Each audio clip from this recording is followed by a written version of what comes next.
Okay, very good. Well, everyone, I'm going to call to order the LFUCG Ethics Commission special meeting of today, November 17th, 2022. We'll try to get through the agenda as quickly as possible. The first item on our agenda is update and approval of the AO 2022-01 and 02. These were similar requests for ethics opinions. We had considered these requests of council members Legree and Sheehan, and they had waived confidentiality. We could go into closed session if there's any debate as to what the draft opinions talk about. But absent that, I think that based on the waiver of confidentiality, we can probably, if there are no questions, no comments, no discussion, we could entertain any edits and any motion to approve. So I reviewed it today, and I have to say I thought Evan did a very good job of capturing the debate. I don't have any suggestions as far as edits or changes conceptually, grammatically, anything like that. Very good. Does anyone have any additional comments? Only to ensure the record shows he means Evan Thompson and not Evan Buckley. So when Matt said Evan did a wonderful job, and I agree. I would like the record to show that as well. Just kidding. I'm sure you would, Evan Thompson. Yes, that would please reflect my comments to refer to Evan Thompson with the law department. Not that Mr. Buckley didn't do an excellent job of contributing to our discussion as well, but it's not really his work product we're talking about. Very good. Duly noted. Do I hear a motion from the commission? I'll move. So moved. Hank moved, I'll second. Okay, Hank moved to approve the draft opinions AO 2022-01 and 02. Matt seconded. Any further discussion? Hearing none, all in favor say aye. Aye. Any opposed? Evan Thompson, thank you very much for that draft. Very good. I'll get you the copy to sign Very for good. the record, and then we'll send it to the council members. Very good. Next on the agenda is Ethics Commission member nominations. Particularly with our former commission member and now District Court Judge Gunther not being able to be with us on this commission. It is harder for us to get quorum, and it is certainly a position that we need filled. Evan Thompson, would you like to give us an update on what the situation is with this? Yeah, I sure can. So it's the mayor's office is having some trouble getting some of the boards or some of the organizations that have nominating ability, to give names to the mayor for appointment for the Ethics Commission. One of those is for what was Judge Gunther's position on the Ethics Commission, and that is the oh gosh, I'm going to get that name wrong again. I've got it for you. It's the John Rowe chapter of the National Bar Association. Yes, and it looks like it's been vacant since January, February, March, May 20th of 2022, and there hasn't been a person appointed for that position yet because a name or names haven't been given. So I was just going to bring up the fact and see whether or not the commission was interested. The Ethics Act allows that if a nominating organization doesn't give names within 60 days, the Ethics Commission can provide nominate names for the Ethics Commission to the mayor for her appointment of them, if she so chooses. So that's that was just a way to see about potentially speeding up the process. The mayor's office has received a couple of applications. We can go into that if this is something that interests the Ethics Commission to do. My thought generally would be to give the nominating organization some more time. Obviously, we don't want to step on feet, I would think, but till maybe the next meeting, and if the if the Ethics Commission so desires, potentially voting now and saying that if the Ethics Commission, if no nominating organization, if the nominating organization doesn't come forward with the names by the next meeting, then the names that we can discuss later would be provided to the mayor for her consideration in order to try to speed it up, since it has been since May. Well, and Evan, thank you for that update. One thing that does somewhat concern me about that right now is, according to the Ethics Act provision 25-26, to which Evan was referring to, I think we would be required to provide the mayor with a list of no fewer than 3. And right now, to my knowledge, we've only got 2 who have generally applied. And I do like Evan's suggestion of giving the John Rowe chapter a little bit more time. Evan, I don't know if it would be appropriate, but if we could assist the mayor's office in contacting the John Rowe chapter to sort of push them on a little bit more, I would certainly be happy to, certainly if that was something the commission wanted me to do. Does anyone have any thoughts on that? Yeah, I think that's a good approach, AJ. So I would start with the mayor's office and then offer to reach out to the John Rowe chapter. And as I know some people who are members of that group. So we have there's more than just one vacancy right now, I guess. So Evan, the question would be for the other, like Laura Day rotated off, and then Shayla was elected to the LFUCG.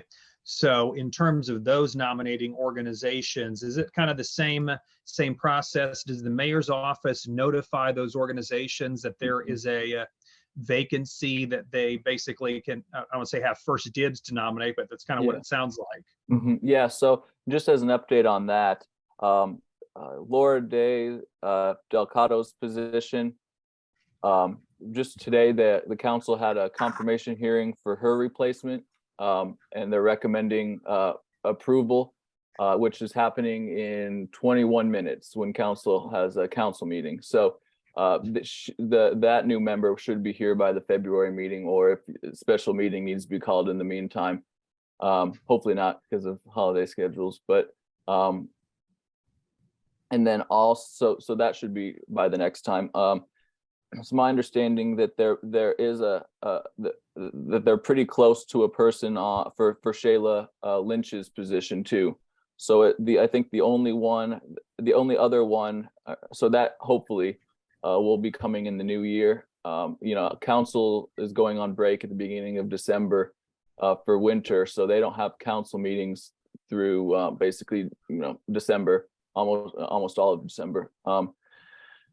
So that'll probably happen in the new year, hopefully before the February meeting, but it might end up having to be for the next one. And then, so the only one remaining is Kim's position that hasn't been filled. And I think according to my records, the administration provided notice to them in September. So that's still I brought up the Judge Gunther position because that was the one that was most I don't want to say tardy, but taking the longest to fill. So but the other, so we're getting closer to filling them, apart from Judge Gunther's position. Kim Sweezy, like I said, position is the only one that doesn't have a person that's in the process. When it sounds like with Kim's position, it has been, it was recently vacated, so the organization may be still taking some time. Matt, your thought? And my understanding too, that potentially that the Better Business Bureau of Lexington or whatever might be merging with another Better Business Bureau or something like that. So I think they're waiting on how that washes out to see what to Then do with that. maybe the approach then is at the next, or at the February 23 meeting, that for all those organizations who have the ability to nominate somebody, but they have not at the February meeting, then if they have not nominated anybody by that point, then I think it's time for the Ethics Commission itself to step in and provide some names for consideration to the mayor's office. That would kind of be my suggestion, so that, you know, it's good at least that we have some people that look like they're coming online. But if you haven't nominated somebody within 90 to 180 days after getting notice, I question whether or not you're going to do it, and we need to be able to carry forward and have representation on this commission to the fullest extent that we can. Agreed. And like I mentioned, the mayor's office received 2 applications. So in order to try our best to get to that 3 requirement, if anybody has any other suggestions as well of individuals that you think might be interested in and be a good fit for the Ethics Commission, that would be a time too to you bring those forward. You should probably have some information about the person to be able to discuss it if you wanted to. Correct. Go ahead, Evan. If I can, perhaps at the next meeting, we could take stock of the existing terms of everybody. I'm not exactly sure, like when mine expires and when Carrie's, you know, just because I think I term out relatively soon. And maybe if we can kind of take a proactive approach to, well, this, you know, my term's coming up, so let's go ahead and get somebody lined up so that there's not a break in between, you know, where we're struggling to find quorum for a couple of sessions or whatever.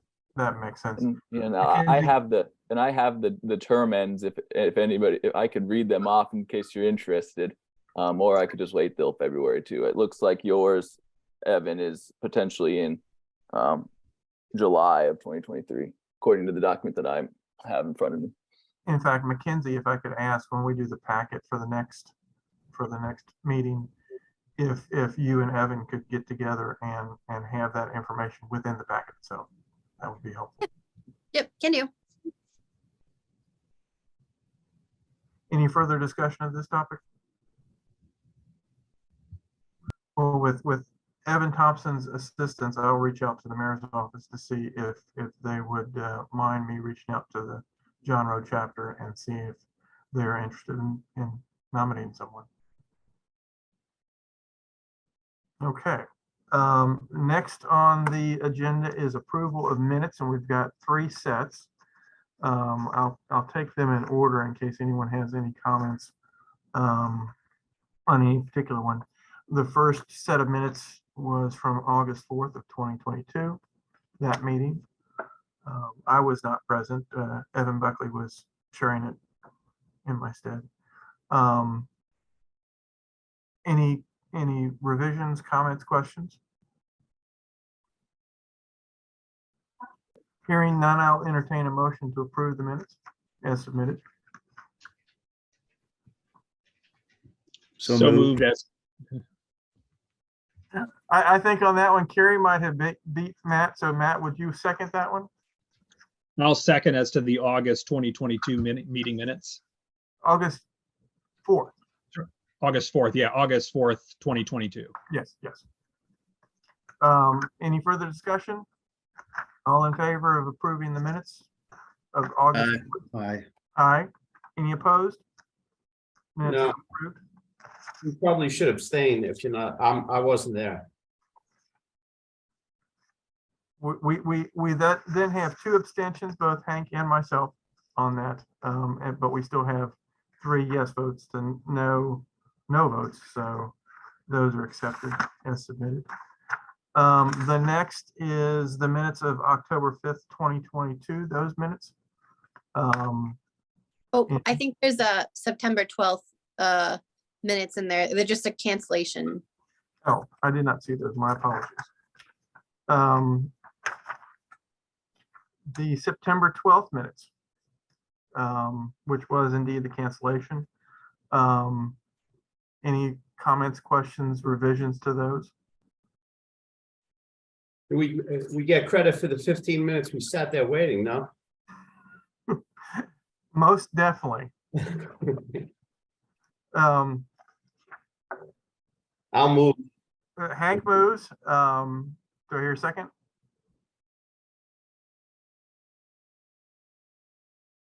I'll second again. Matt will second again. Any further discussion? All in favor, say aye. Aye. Aye. Any opposed?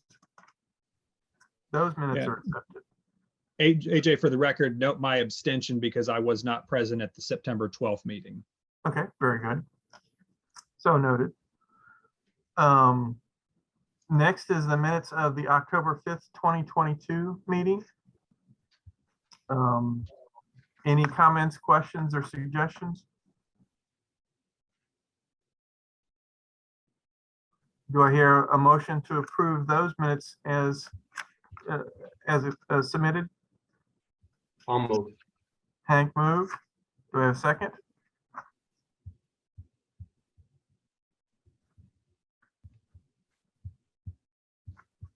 I'll second that one. Evan seconds. Very good. All in favor of approving those minutes, certify by saying aye. Aye. Aye. Any opposed? Motion carries. I think next is the November 3rd, 2022. Oh, no, before that, my apologies. There is I believe it's the October 19th, 2022 minutes. I think it's listed as October 5th. Yes, sorry, that's my bad. I can fix that. Okay, so this was the minutes of the meeting at which we considered the opinion AO 2022 01 and 02 after further information. Yeah, it's Um, 19, the meeting on the 19th, October 19th. That was the meeting, the minutes of the meeting of October 19th, 2022. Any comments, questions, or revisions other than what was noted as to the date in the title and the date in the first sentence? Hearing none, I'll entertain a motion to approve those minutes. So So moved. moved. Seconded. Matt moved, Evan Buckley seconded. All in favor of approving those minutes, certify by saying aye. Aye. Aye. Any opposed? Any abstentions? Finally, there was the notice or the note for the November 3rd, 2022 meeting that was canceled. I'm not sure if we need to approve that or not, but out of an abundance of caution, I will entertain a motion to approve that notation. Do I hear a motion? So moved. Matt has moved. Do I hear a second? Evan has Second. seconded. All in favor of approving that? Aye. Aye. Aye. Aye. Aye. Any opposed? Motion carries. To my knowledge, those are the only outstanding minutes that we had over the last several weeks.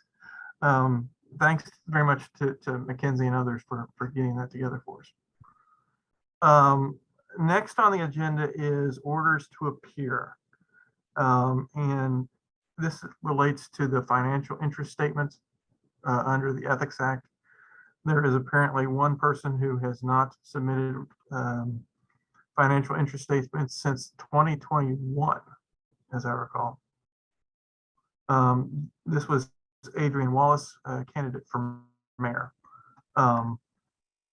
There's information that was provided as part of the packet for the Ethics Commission on attempts to communicate with Mr. Wallace. And he has not responded, nor has he filed his financial interest statement. I do note, and I spotted this shortly before the meeting, that the order to appear actually was for November 3rd, 2022. Is there, and this was, of course, as we just discussed, the meeting that was canceled.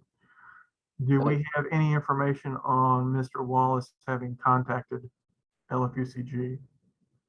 I think it was an updated one was sent with the correct date. Yes. Just for the record, I'm not sure it was in the packet, but I saw in an email that was sent to Mr. Wallace providing the updated one, and I'm not sure if one was mailed out too. But so he was informed of the November 17th date. It wasn't so it was Okay. updated. And was he provided with the meeting credentials?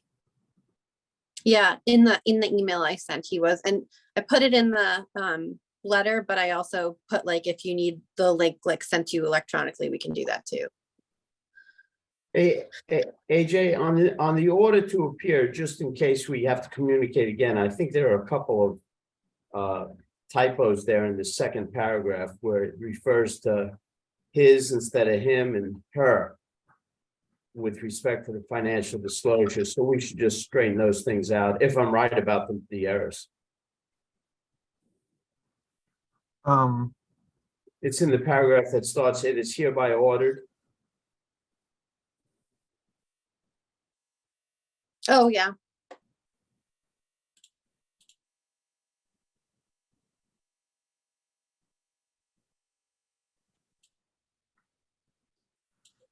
So Evan Thompson, has the LFUCG Law Department ever had to enforce the $5,000?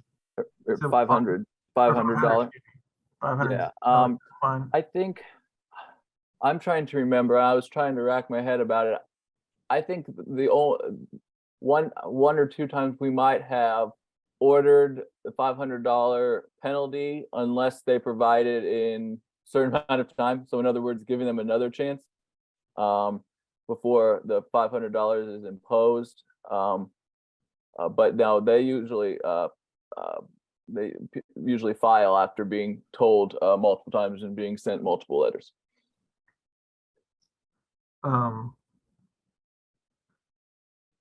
Unless commission members think otherwise, I think it would be wise to send Mr. Wallace such a letter or notice saying that and attach the updated order to appear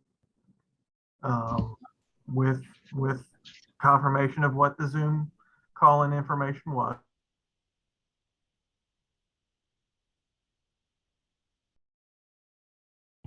Provide his financial interest statement by a date certain. And after that, leave it up to the LFUCG Law Department as to whether or not to go after him. I have a question. We have an address here. There's a PO box. What is the what is the source of the address that we use? We took it from his election filing. So his stuff that he was on, the Kentucky elections website. We looked for like a home address, but there was nothing, like we didn't want to just like blindly send out like orders to appear. So we didn't send anything out, but we tried everything to contact him. Abby ended up like messaging him on Facebook and Twitter and nothing. Mm-hmm. So did the certified letter receipt come back signed? Yes. So the first one, they're in the packet. The first one that came back is definitely signed by him. But then you'll notice that the second one, which is on page, I think 28, doesn't look like his signature, but it's signed. Okay. Yeah, I would say that's like clearly not his signature on page 28, which I guess that would have been, that refers to the order to appear, like the supplemental order to appear, I guess, is what after the cancellation of the November 3rd meeting. So, yeah, and I don't know, something says delivery address, LFUCG. I think that might have been the return to sender. Got it. Yeah, so we received the return to sender, I think is what it might be saying. The receipt. Oh, okay. Yeah, Um,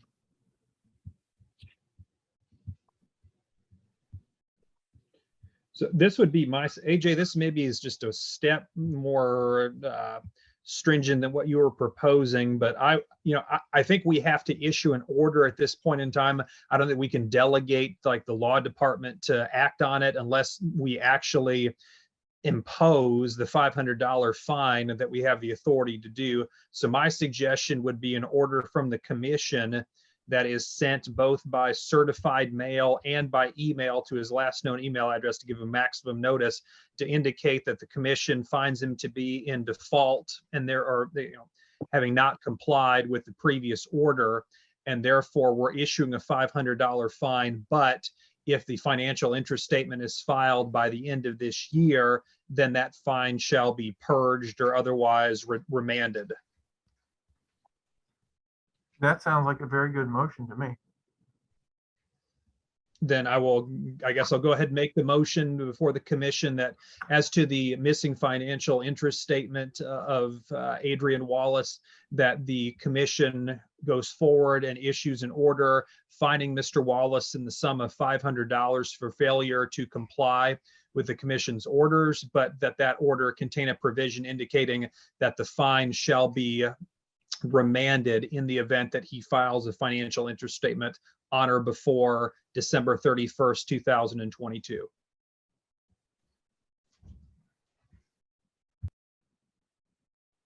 Second. We have a motion and a second. Is there further debate?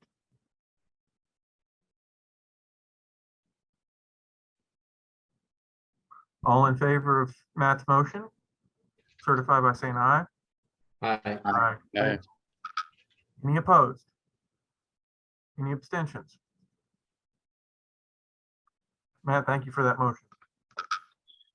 Mr. Chair, I will just mention that I think I noticed the email addresses that we had. There's two email addresses for him on the Kentucky Registry of Election Finance form. It has a Gmail account, but it looks like we've been emailing things to a bishopandchase.org account. Just noting the discrepancy to call it attention that maybe we need to send it to both or something. But I'm sure you've tried every which way, but that's one thing I noticed. Yeah. We have been sending it to both, but we can make sure in the future that it is, yeah. Yeah. As they say, try every which way you can. Okay. Yeah, and when the order is being prepared, let's make sure the certificate of service reflects email service of the order as well, just so that we have maximum notice and Mr. Wallace can't argue that he didn't have any idea of what his requirements were. and just to make sure just to have some findings, I guess. With that motion, I guess it's inferred then the commission believes that he received notice of the required notices under the Ethics Act to file a financial interest statement, and he did not. Is that Correct. accurate? Correct. Okay. Yes. And also a finding that he received the order to appear and did not respond or did not otherwise appear before the commission.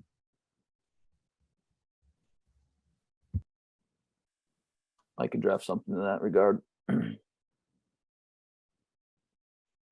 Any further discussion of this topic? Next on the agenda is the ethics tip line reports. Evan Thompson, can you provide updates for us on those?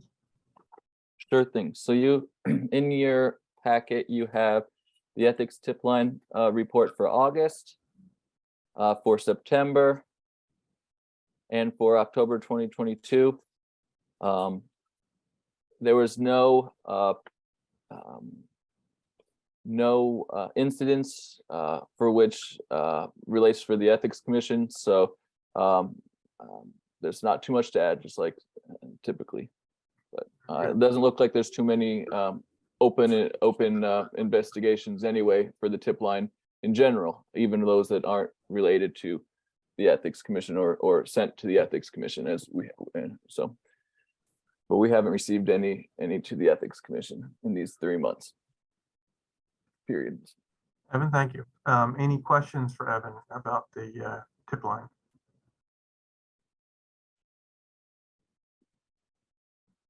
Hearing none, the last item on our agenda tonight is the discussion of the 2023 commission meeting dates. And those are provided at the bottom, the proposal at the bottom of the agenda front cover. They would be February 2nd, May 4th, August 3rd, and November 2nd of 2023. Typically, it's the first Thursday of the second month of every quarter. So if the commission wants to continue that, those are the dates. You can, if there's other dates that are more that you like more, that can also be considered. Those are the historical dates. Does anyone on the commission who's present tonight have any want, need, or interest in changing those dates?